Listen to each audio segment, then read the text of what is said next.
భూమి నడి రోడ్డుపై పరిగెడుతూ ఉండగా వెనకాల నుండి గగన్ భూమి ఆగు భూమి ఆగు భూమి అని అరుస్తూ ఉంటాడు. అయినా భూమి వినకుండా ఏడుస్తూనే గగన్కి దూరంగా పరిగెడుతూ ఉంటుంది. అయినా గగన్ తన నుండి భూమి ఎందుకు పారిపోతుందో తెలియక భూమి ఆగు భూమి ఆగు భూమి అంటూ వెంట పడుతూ అరుస్తూ పరిగెడుతూ ఉంటాడు భూమి వెంట గగన్.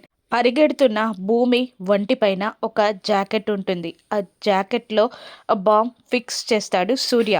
గగన్ తన దగ్గరికి వస్తే ఆ బాంబ్‌కి గగన్ ఎక్కడ బలైపోతాడో అని గగన్‌కి ఏం కాకూడదు అని భూమి గగన్ నుండి దూరంగా పారిపోతూ ఉంటుంది ఏడుస్తూనే. భూమిని పట్టుకోవడానికి స్పీడ్‌గా పరిగెడుతూ భూమి భూమి అని అరుస్తూ ఉంటాడు గగన్. పరిగెడుతున్న గగన్‌ని ఒక కారు వచ్చి గుద్దేస్తుంది. గగన్ కింద పడిపోతాడు.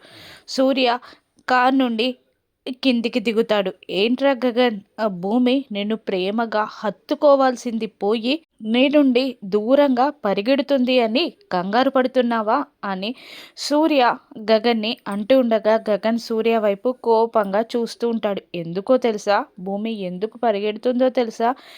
దాని ఒంటికి నేను బాంబ్ ఫిక్స్ చేశా.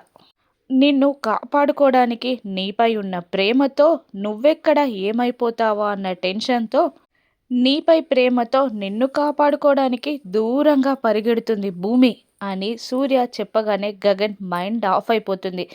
భూమికి బాంబ్ ఉందన్న మాట దగ్గరే ఆగిపోతాడు గగన్. ఆ ఛాన్స్ తీసుకొని సూర్య గగన్ని కొడుతూ ఉంటాడు.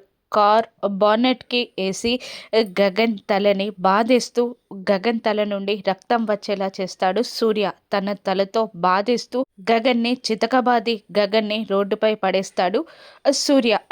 రక్తపు మడుగులో గగన్ నడి రోడ్డుపై పడిపోతాడు.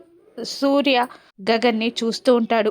చీకట్లో కలిసిపోతుంది భూమి. ఆ బాంబు దాడికి భూమి బలైపోతుందా? గగన్ కాపాడుకోగలడా? టైమర్ ఓన్లీ 1 మినిట్ 22 సెకండ్స్ మాత్రమే చూపిస్తూ ఉంటుంది. ఈ 1:30 నిమిషంలో గగన్ తేరుకొని భూమిని కాపాడుకుంటాడా? లేదంటే ఆ బాంబు దాడికి భూమి బలైపోతుందా? ఇప్పుడు గగన్‌ని సూర్య ఏదైనా చేస్తాడా? రానున్న ఎపిసోడ్స్‌లో చూద్దాం. Thank you for watching.